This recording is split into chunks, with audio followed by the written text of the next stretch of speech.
Hey everybody. So I got this piece all prepped. Obviously, these are dimpled and this is countersunk. So it's all nice and clean. Also nice edge here, I think, pretty much. But I haven't riveted on permanently yet. Also here you can see there's still some residue from the epoxy. The reason I didn't permanently put it on is I wanted to see what the clearance was between these two. According to the plans, as I read them, this is actually supposed to go out to the edge here. So I think what I'll do is I'll put a layer of cloth on here and smooth it out, which I wanted to do anyway. There's a little bit of a bump here, but on the actual rudder, but I can kind of bang that in a little bit. So that's that part. The other thing I've been working on is the piece for the top of the rudder. This is actually, when you get it, it's a little too long, too thick here, so you have to cut it back because you've got the rib in here that gets in the way. So according to the book, that's like a ½ inch. You need to verify it. And then the other thing is I cleaned out the little groove here, so the lip is a little thicker, especially on the end here. And I might do a little bit more, but it's not bad, because if you don't, when you put it on, I can do this here, you don't get a nice clean edge when you actually go to put it in, but now it's looking pretty good. So, and then the other thing is, in here you'll notice the tip is cut off. That's because there's a bar that's running through there, so you need to clean that up. But the next thing for me now is to put it on here like that, get my drill these holes out. You got to keep it real forward. So I'll drill one out, get it nice and lined and nice and flush, so it's a nice clean edge, and then do the rest. And I haven't looked, but I'm guessing the same thing. These would get dimpled, and then you countersink these, and it should be good to go. And the fit is not too bad. There's a little bit of a gap here, but nothing too much.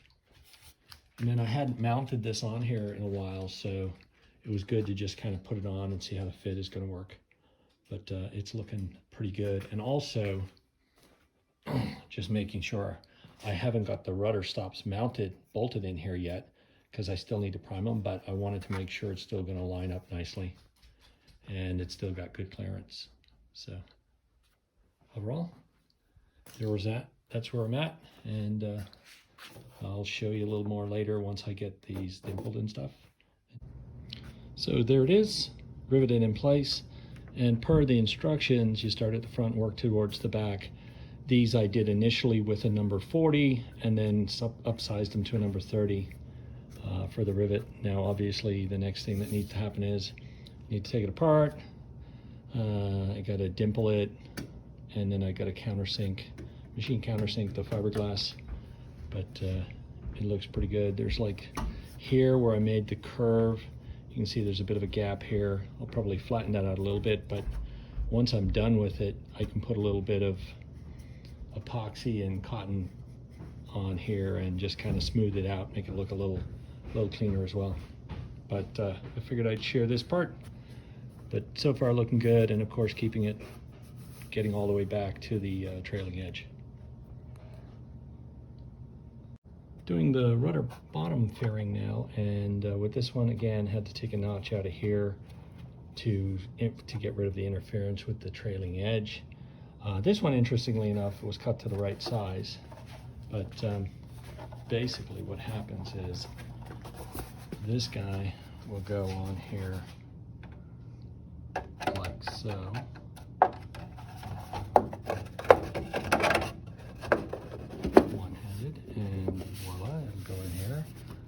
Pull it right back to the trailing edge, and same process I'll go through here. On the end it'll be the same kind of rivets, and you need a drain hole in this. At this point I'm still trying to decide if I'm going to put a light back here. I think I will, but I'm a little concerned about if I do a light, the wiring, making sure the wire is not going to break, create a short, so on and so forth. So something I got to work on. First round, the number 40s, both sides, click it on, and it looks pretty good. Now I'll drill them out per the plans and go from there. One of the things I decided to do was put some metal strips on the inside of these. I wasn't sure if the rivets would pull through, and I thought this would just give them a great piece to back onto and make it a little more secure. I'd seen a few other people do this. Wasn't particularly concerned about it, but I wanted to make sure I thought about how this would work. You know, it's going to be on the plane for a long time.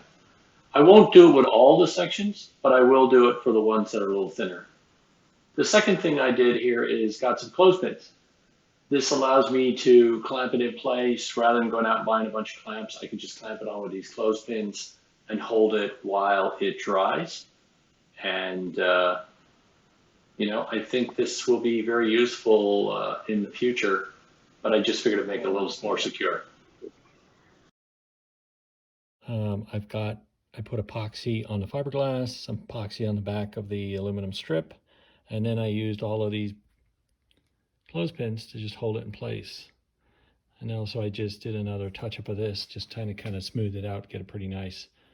That one should be pretty finished as well. And the other one is right here. Same thing. You know, clothespins holding it on.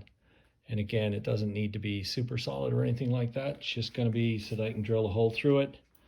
And then when the rivet goes through, it's going to have a metal backing plate that it can attach to.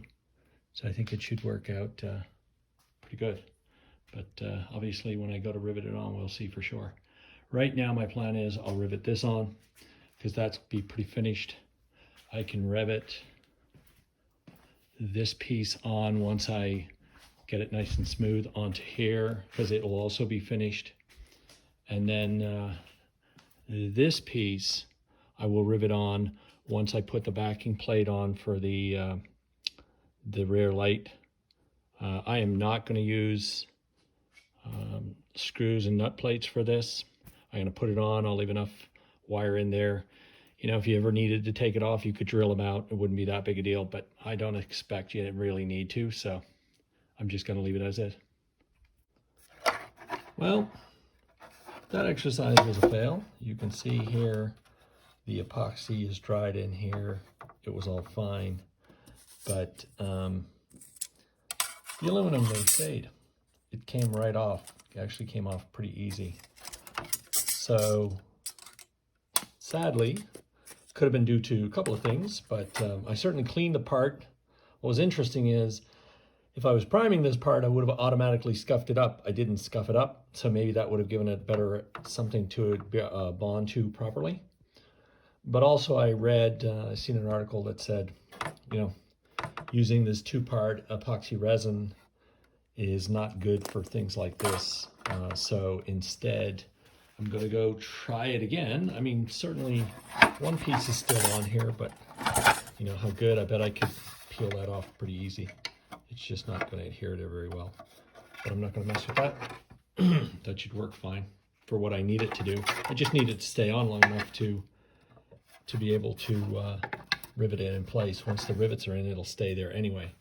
But instead, I went out and got some JBweld, and I figure I'll try that. This is for aluminum and for fiberglass, so I'll give that a try. I'll scuff it up this time, and I'm gonna have to obviously clean this up a little bit, scuff it up, scuff up the aluminum, clean it again, and give it another whirl. Of course, now that I've got holes in this, it's a little problematic as well, because the holes are not all in it, but they need to line up. So what I'm thinking is I'm going to offset a little bit, and the holes become just a place for the JBweld to come out through, and it'll be another option for something to hold it in place. So maybe that'll work out anyway. And I had seen that, someone else say that before too. And the same thing happened on this one. You can see here, one side is off already. This one's not on very well. I bet, like I said, you know, it'll just pop right off. See, it's not held on at all. But let me give it a whirl and see how this works out. And of course, what's interesting is I could just leave it, because with the epoxy in here now, it's actually made it a little thicker. So, you know, I don't think it was required to begin with. I was just being a little overcautious, but I'd still like to be able to do this so I can know how to do it in the future. So I'm going to give it a try with JBweld and see how that works out. If it works out, great. If not, I'll leave it. Okay, here it is with the JBweld on it. This stuff is kind of like the tank sealant, so it's really sticky, which makes me think that's probably why this is going to work out. Just the nature of the material and how it works. But I'll let that set for a while. I did clamp it with the heavier clamps just to squeeze it together, and then I put the clothespins on just to hold it in place. But you can tell right away it's pretty sticky. And of course, if you've been working with the tank sealant, you know what it's like. It's messy, and like, you know, there it is mixed up. But anyway, we'll see how it works out. Hopefully this will work. I suspect it will. Unfortunately, I'm going to have to drill the holes again. And if I was doing this over, what I would probably do is I would probably put the aluminum strips on before I drilled any holes. Then I would have put it on. Then I would have drilled through all of it at once. Not that this is a real problem, because the strip is going to have a, you know, the right size hole. It's just, I think it would have been a little cleaner. Okay, so here it is with the JBweld. I've drilled these out. In order to do it, I did put it back onto the rudder so that I could get the low holes aligned, because of course the JBweld fill in the holes. That's why I say really want to put the stripping on the inside first and then do the drilling. But it worked out okay. I still got to clean up one little spot here, but overall it's pretty good. I've already countersunk them again just to make sure the holes work nice and clean. And this one's ready to go on. I also did the bottom piece, but I'm not ready to put that on yet anyway, so it doesn't matter. I still haven't drilled it out, but you can see here's a great example. See where it came through, and you got to drill those out. So I'll have to clean those up, but it wasn't that hard. But at least now it's on there. It's permanently attached, and it'll hold while I rivet it in place. And there it is. The tip all riveted in place. You can see there's a little bit of gap here. That's just from the fold. But yep, the JBweld held, and that part is done. I'm still finishing off the surface here, just getting as smooth as possible before I rivet this in place, but it's pretty much ready to go too. I just figure if I do it now, it'll save me the hassle later when I need to do it. But it's pretty close. And that should do it. The only other part, of course, is the bottom. And in the bottom, I still need to drill a drain hole. This is all prepped, ready to go. I'm just not going to attach it permanently yet, because I need to go and put my light in here, and I got to run some wiring. But other than that, it's pretty much done. Cheers.